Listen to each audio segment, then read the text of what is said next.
Hello viewers, let's perform the speed test of your Wi-Fi the easiest way, and in case of low speed, few easy remedial actions. So first, right click on your Wi-Fi and click perform speed test.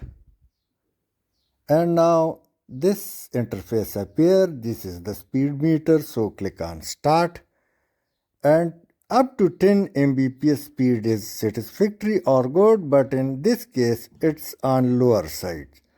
So let's go once again and right click on Wi-Fi icon and click diagnose network problems. Open this and let's click run network test. Also click on run network test button, and after that we will once again go back and test the speed. It's a little improved or almost double to the previous one. Now in case if you would like to check another Wi-Fi speed or a router associated with your Wi-Fi, so left click the Wi-Fi icon and open this arrow, and now click on the Wi-Fi or router, click connect. It's connected, and the same way rerun. So this test will take place for the new router or Wi-Fi you just connected, and also this have a very low speed. So let's once again go right click and click on diagnose network problems. When it open, you have already seen run network text. If you click need help, so this monogram appears. Scan it with your mobile and Microsoft support team will provide you detailed information about your system and its apps. Or otherwise, you can try these steps like try different website or restart the Wi-Fi network adapter. Open it, and when it opens, so you will simply see restart adapter, which also state about the network adapter drive might not be working properly. Select restart adapter below to automatically disable and re-enable the network adapter. It might take a while. You can also perform another test. Restart your modem, router or access point. It says unplug your modem and router from the power outlet. Wait for at least 10 seconds. Then plug them back in. Otherwise, you might need to connect your IT support person. Also, preferably be in Wi-Fi effective range for a better signal. And the last one is also restart your PC. So in case of software glitch or issues like these can be solved. Thanks for watching.